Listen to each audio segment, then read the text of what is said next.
বসার কথা বলছিলেন, তাহলে সামনে বিধানসভায় কি আপনাকে দেখতে পাবো কোনো বিধানসভা থেকে লড়তে?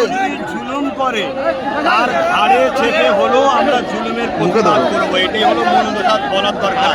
মূল বিষয় অবশ্যই আমার খতম করার জন্যে, মানুষের জন্যে যদি আমাকেও প্রয়োজন হয় নামতে প্রকাশ্য মানে পুরোপুরিভাবে, তাতে কোনো অসুবিধা নেই, তো নামাই যেতে পারে।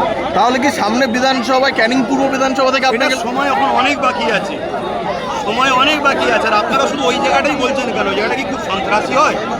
শুধু ওই জায়গাটাই বারবার সবাই বলে কেন? আর কি বাংলায় জায়গা নেই? তো যাই হোক, তবে একটা কথা বলি, জুলুম যেখানে বেশি হবে সেই জুলুমকে খতম করার জন্য নাবার প্রয়োজন হলে অবশ্যই আমি নামতে রাজি আছি। আর না হয় ওই এই করব ওই করব করার জন্য হাজারো লোক। শওকত মোল্লা যে কালকে যখন এখান থেকে ফিরছিল এই মঞ্চ থেকেই চোট চোট স্লোগান উঠেছে, কি বলবেন? যার নাম বললেন ওকে একটা জাহান নামের কুকুর মনে করি আমি, ওর বিষয়ে কোনো উত্তর দিতে রাজি নয়। বলেন আর কি বলবেন? আপনি এখানে সভা করছেন, অন্যদিকে হচ্ছে মাঝিহাটিতে নওশাদ ভাইজান রয়েছে, সেখানে দাঁড়িয়ে যদি এখানে কোনো রকম অশান্তি হয় তাহলে কি ওখান থেকে আসবেন? নওশাদ বলেছে কথা না, উনি আছেন মাঝিহাটি, ওর প্রোগ্রাম করছে, ওর রাজনীতির কাজ উপচ হচ্ছে, আমি আমার ধর্মের প্রচার করছি। আমার যেটা কাজ মিলাদুন নবী করা, কথা বুঝে আসছে, এটা আমি করছি। ওর কি সমস্যা ও দেখছে, আমার সমস্যা আমি দেখছি। তবে এতটুকু বলতে পারি, ও আমার ছোট ভাই, একজন বড় ভাই হিসাবে যদি ওর সুখে দুঃখে না সাথ দিই, আমার মতো ভাইয়ের বেঁচে থাকাতে মরে যাওয়া।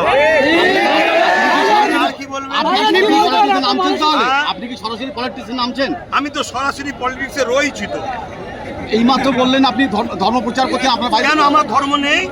মমতা ব্যানার্জি দীঘাতে মন্দির করেছে, তাহলে উনি কি রাজনীতি করেন?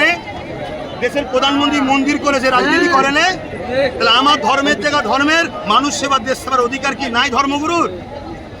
বাস আমি করছি, তো সেবাও করছি, আমার ধর্ম পালন করছি, ধর্মের কথাও মানুষকে শোনাচ্ছি। আর ধর্ম কি শিখায়? হিংসা? ধর্ম তো প্রেম শিখায়, আমি তো প্রেমের কথাই বলছি মানুষ। সামনে বিধানসভায় তৃণমূল ভাঙড় থেকে নওশাদ সিদ্দিকীকে হারিয়ে 50,000 ভোটে জিতবে বলছে, কি বলবেন এটা নিয়ে? 5 লক্ষ ভোটে জিতবে, কোথাও অসুবিধা কি আছে? মানুষ যদি চাই জিতবে, আর মানুষ যদি না চায় কোথায় যাবে সেটা মানুষের উপর নির্ভর করছে। এত সব কথা নিয়ে আপনি একটা বললেন ভাঙড়ে এয়ারপোর্ট হওয়ার কথা বললেন, এটা এখনো কি নোটিফিকেশন তো কোথাও হয়নি এরকম কিছু? এর ষড়যন্ত্র অনেক দিন থেকে চলছে। 2021 আগে থেকে অলরেডি অনেকের কাছে টাকা পয়সা অনেক কোম্পানি থেকে লেলিয়া হয়েছে। ষড়যন্ত্র খবর আমাদের কাছে আছে, না এমনি বলি কখনো? সব কথা তো আগে থেকে প্রকাশ করে দিলে পিটিয়ে ছাল চামড়া তুলে ফেলবে, গোপন রেখে দিয়েছে। আগে ক্লিয়ার করবে, তারপরে চেষ্টা। যে বিভিন্ন সময় আপনার প্রোগ্রাম বন্ধ করার চেষ্টা করেছে, এখনো কি একই অবস্থা? হ্যাঁ, চলছে তো, কন্টিনিউ আমার চেষ্টা চলছে। কেন? আমি মানুষকে মানববন্ধনের কথা বলি, দেশপ্রেমের কথা বলি, ভ্রাতৃত্বের কথা বলি, ঐক্যের কথা বলি, জুলুমকে খতম করার কথা বলি। অতএব স্বৈরাচারী জালিম যারা, তারা আমাকে ভয় করে, তাই আমাকে রুকার চেষ্টা করে। কিন্তু তৃণমূলের পক্ষ থেকে বলা হচ্ছে যে যেখানে আপনি ধর্মসভার নাম করে আইএসএফ এর প্রচার করছেন বকালনে। যদি কেউ বলে থাকে, যদি মুসলিম নামিদার হয়, আমার নজরে সে চরম ইসলাম বিদ্বেষী একটা ইসলামী ভাষায় সে কাফের ছাড়ার কিছু না। ভাইজান আপনি যখন বলেছিলেন নবী দিবসকে যে কোনো রাজনীতির সঙ্গে তুলনা করে, সে অবশ্যই বেঈমান কাফের ছাড়া আর কিছু হতে পারে না। কথা বুঝে আসছে? কেন? আমি দেখেছি অন্য রাজনীতির নেতারা, তারা তাদের ধর্ম প্রোগ্রাম করে না, ধর্ম প্রোগ্রাম অ্যাটেম্প করে, তাহলে সেটা কি সেই রাজনীতির প্রোগ্রাম বললে কি সেই ধর্মকে অপমান করা নয়? অতএব আমার নবী দিবসকে যদি কেউ রাজনীতির প্রোগ্রামের সঙ্গে তুলনা করে, অবশ্যই সে আমার ধর্মকে অপমান করছে, আমার নবীর মিলাদুন নবীকে অপমান করছে। একে আমি দিন ইসলামের ভাষায় এ বেঈমান কাফের ছাড়া আর কিছু না। ভাই আপনি যখন বলেছিলেন রাজনীতি নামবো, তার আগে শওকত মোল্লা বলছে যদি ক্যানিং এ দাঁড়ায় তাহলে জবানবন্দি জব্দ করে দেবো। আপনাদের প্রশ্নের উত্তর দিতে চাই না। আপনি এমন একটা ব্যক্তি গেলে বারবার প্রশ্ন করছেন, তার বিষয়ে আমার কাছে ভ্যালু এটা, সে জাহান্নামের একটা কুকুর, আর কিচ্ছু না। কেন প্রশ্ন করছেন? আপনি প্রশ্ন করুন, আজকে দেশের কি হচ্ছে? দেশে কি হচ্ছে, আমার রসুল কি দেশের জন্য মেসেজ দিয়েছে, এই নিয়ে প্রশ্ন করুন, তাহলে উত্তর দিতে ভালো লাগে।